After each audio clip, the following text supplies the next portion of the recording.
Students, बच्चों आज मैं केमिस्ट्री में आपको आयनाइजेशन एनर्जी और इलेक्ट्रॉन गेन एंथैल्पी के बारे में बताऊंगा।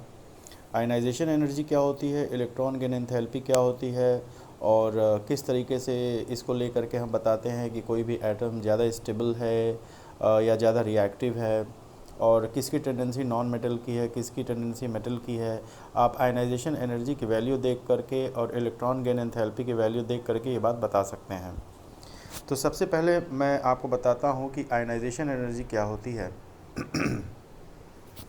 बच्चों, आयनाइजेशन एनर्जी की डेफिनेशन यहाँ पे लिखी हुई है, लेकिन इसको पढ़ने से पहले मैं आपको बता दूँ, एक कॉन्सेप्ट आपका क्लियर कर दूँ कि आयनाइजेशन एनर्जी होती क्या है। इसमें बच्चों आप ये समझिए कि जैसे अगर हाइड्रोजन एटम है और हाइड्रोजन एटम एक इलेक्ट्रॉन को एमिट करके हाइड्रोजन आयन बनाता है, एक इलेक्ट्रॉन एमिट हो जाता है, तो इस प्रोसेस को हम आयनाइजेशन कहते हैं।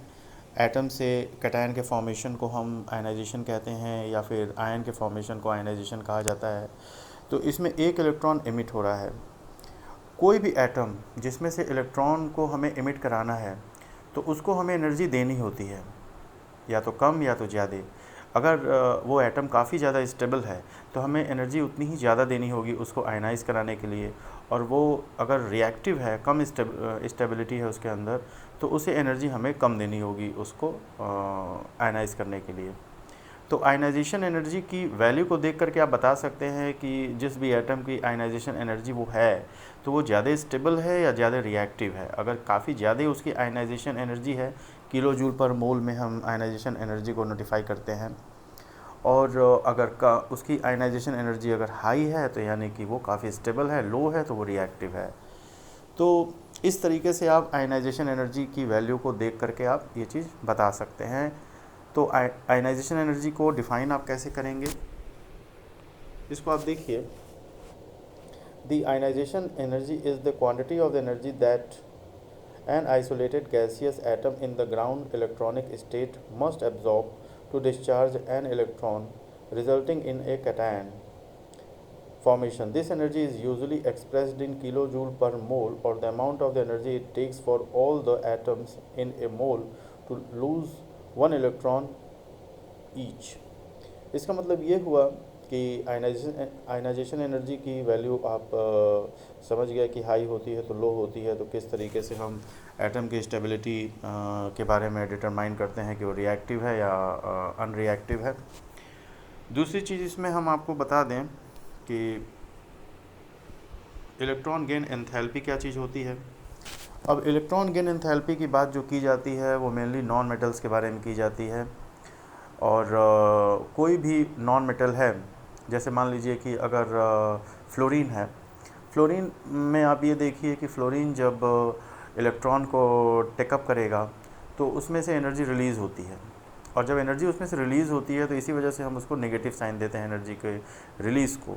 और इसको आप ये समझिए कि कोई भी नॉन मेटल है और वो आयनाइज हो रहा है, उसमें उसके आउटर ऑर्बिट में इलेक्ट्रॉन्स को आपको इन कराना है, तो एनर्जी उसमें रिलीज़ होती है। तो जितनी ज़्यादा एनर्जी रिलीज़ होगी इसका मतलब वो उतना ही ज़्यादा रिएक्टिव है। जितनी ज़्यादा एनर्जी उसमें से रिलीज़ होगी इसका मतलब वो उतना ही ज़्यादा रिएक्टिव है। तो इसमें आप ये देखिए, इलेक्ट्रॉन गेन एंथैल्पी जिसकी मोर निगेटिव है यानी कि वो ज़्यादा रिएक्टिव है, जिसकी लेस निगेटिव है यानी कि वो कम रिएक्टिव है। जितनी ज़्यादा एनर्जी वो एमिट करेगा इसका मतलब वो हाई रिएक्टिव है। तो इलेक्ट्रॉन गेन एंथैल्पी को देख करके आप बता सकते हैं, और आयनाइजेशन एनर्जी को देख के आप बता सकते हैं कि वो पर्टिकुलर जिसके बारे में बात की जा रही है वो मेटल है कि नॉन मेटल है। इलेक्ट्रॉन गेन एंथैल्पी अगर उसकी दी हुई है और आप उसको देख रहे हो कि हाई नेगेटिव वैल्यू है, तो आप बता सकते हो कि बिल्कुल भी वो नॉन मेटल ही है। और अगर आप देख रहे हो कि आयनाइजेशन एनर्जी वहाँ पे दी हुई है, उसकी वैल्यू कम है, यानी कि वो मेटल की बात कर रहा है, क्योंकि जो मेटल्स होते हैं S1 फर्स्ट ए ग्रुप के और सेकेंड ए ग्रुप के जो एस ब्लॉक एलिमेंट्स होते हैं, एल्कली मेटल्स और एल्कलाइन अर्थ मेटल्स, उनकी आयनाइजेशन एनर्जी जो होती है वो कम होती है, वो ईज़िली आयनाइज हो जाते हैं। तो यहाँ पे बच्चों मैंने आपको बता दिया कि किस तरीके से आप इसको समझेंगे। इलेक्ट्रॉन गेन एंथैल्पी की भी डेफिनेशन आप यहाँ पे देख लीजिए। Electron gain enthalpy is defined as the amount of the energy released when an electron is added to an isolated gaseous atom during the addition of an electron, energy can either be released or absorbed। आप ये देखिए कि अगर energy वो absorb कर रहा है, इसका मतलब वो रिएक्टिव नहीं है, वो स्टेबल है।